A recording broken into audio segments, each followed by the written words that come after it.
Hello everyone, Dikko here with another kick-ass walkthrough. This is part 2 of a multi-episode series covering an introduction to rigging. Today we're going to cover my top 6 characteristics of a good animation rig. Now you might be saying, Dikko, you pedantic prick, this is the second video in this series and we still haven't begun rigging. Can't you just get to the fucking point? Well, my esteemed anonymous protege, if my sacrifice of wading through years of shit YouTube tutorials have taught me anything, it's that it's better to work out these fundamentals now rather than later. For example, a few years ago I followed this rigging tutorial series, built my rig and all the controls, only to realize that I designed the bind skeleton incorrectly for the anatomy of my character. You know, the part that directly influences how your character moves. The problem lied in the fact that whilst the tutorial series was competent in guiding me through all the technical crap, it failed to integrate the fundamental planning and testing of the rig until the very last moment. So not only did my character articulate like a steaming pile of shit, but there was no follow-up videos on how to fix the damn issue. So there I was, 2 weeks of my life flushed down the toilet. So I suggest that if you wish to not proverbially shit away your life on a futile attempt at rigging, take the time, watch this video, and thank me later when the time comes. So with that little life lesson out the way, let's jump into the one that matters. Starting at number 6.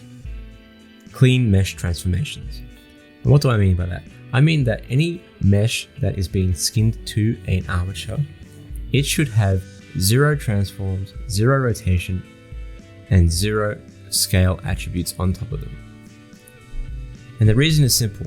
If a mesh has any kind of transform attributes on it, it can lead to a whole myriad of problems when skinned to the rig. It can lead to weird skewing and just strange things that happen when you start deforming the mesh. So it's really important that you zero out everything that you intend on attaching to a rig. So for instance, everything here, all my meshes here have 0 transforms, and it's really important that they stay that way. Number 5, easy to understand controls. This one's a bit straightforward, but you'd be surprised how often this doesn't happen. A rig should be easy to understand to the animator, and by that, the controls should be easily understandable by the animator as to what they control. So for example, let's have a look at my rig here. I have a global control at the bottom here. It's at the bottom because it determines where that object will be placed in the world. It's also a scale contributing control. So basically it scales the entire rig. So it should be at the bottom. And it has a nice little arrow at the front to determine where the actual front of that object lies. Because, you know, if you're moving that object around that isn't that particular control, you still want to kind of know where the front of that object is. Another good example of a easily communicable control is this arm control here. It has a nice little line in the center of it. It determines where the point of rotation is happening. So it's telling the animator that the rotation is happening along the x-axis. The nice thing about having that line there as well is that it also provides a point of reference of rotation. So if you did have more than one attribute of rotation on this thing, say if this thing was rotating on the y-axis, so let me unlock that here, I was rotating that on the y, the animator would know that there has been some animation added into that onto that control. If it didn't have that line, it'd be a lot harder to understand where that point of rotation is coming from. I know that I've used rig in the past where without these lines I find it a lot more difficult to understand where and how far I've taken that animation and those rotations.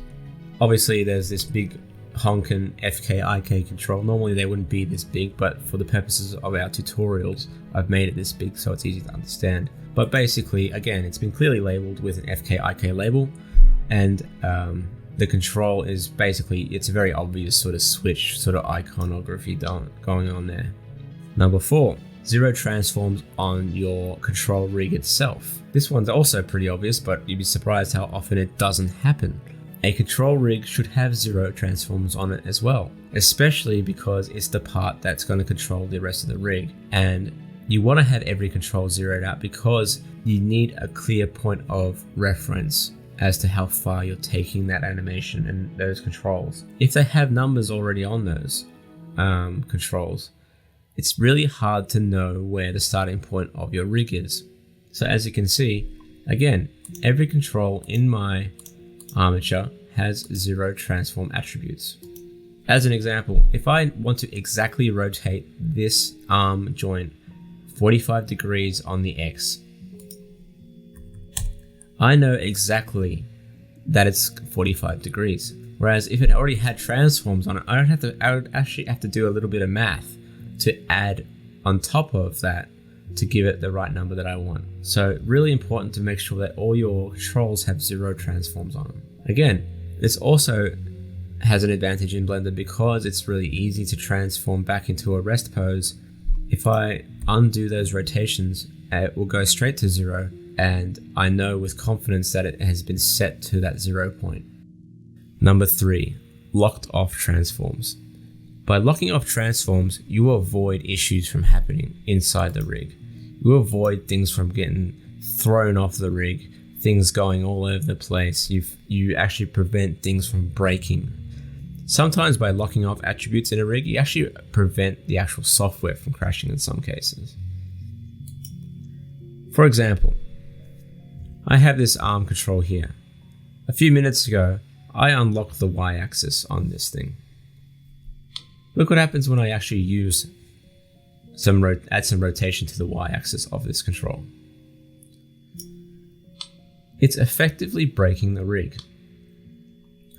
Because this is a very basic arm control, it's sitting on a hinge. Technically, this thing shouldn't be rotating on a hinge like that. It should only be rotating along the X-axis from the hinge. But because I've unlocked that Y-axis from and allowing it to be used, I'm giving the opportunity for it to break. Now, look what happens when I lock it off and I switch it over to rotate mode. I've only got one attribute to play with, and that's the way it should be with regards to this particular control. Conversely, this control here, the IK control, is allowed to have everything unlocked because it needs the free-for-all. It needs that free-form ability to move around. So if I switch on my FK-IK to FK, or from FK to IK, it needs to have that ability to move around cleanly. But that being said, there is one mistake with this IK control, and that is that the scale should be locked off. Look what happens if I scale it now. Now technically it's not really doing anything wrong. I mean, if you're an animator and you want to have that kind of freedom to allow the hand to scale, it still works. But if your intent isn't to allow the animator to be able to do that, it should be locked off completely. So just be aware of that. And if you look at everything else in this rig, particular sections have been locked off with the appropriate ability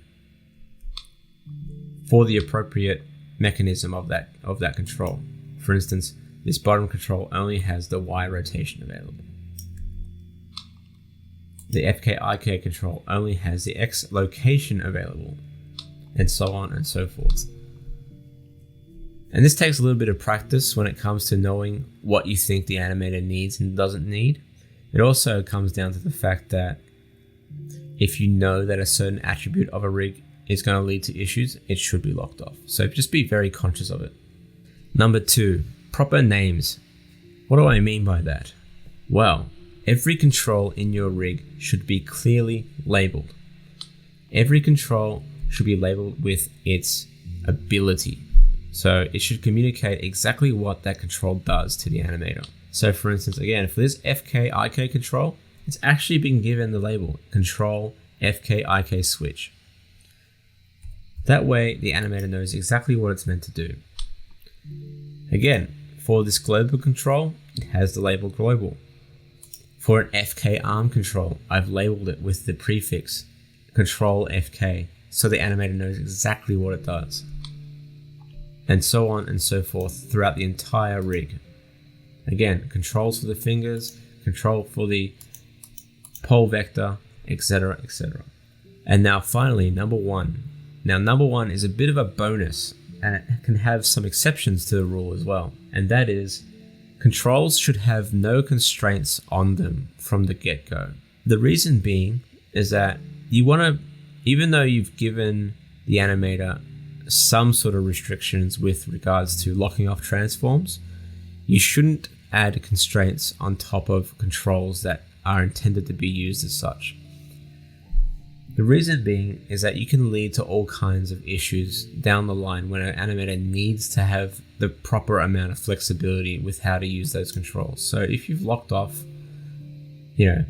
rotation here, if you've got rotation available here, but on your constraints you have all your rotations locked off, it becomes super confusing to the animator why that's the case. The other thing is that it leads to a nice clean rig, and it allows the animator to actually add constraints onto those controls when they want to use them. And that's really important. You want to give them the freedom to add their own sort of capabilities to the rig when they need to.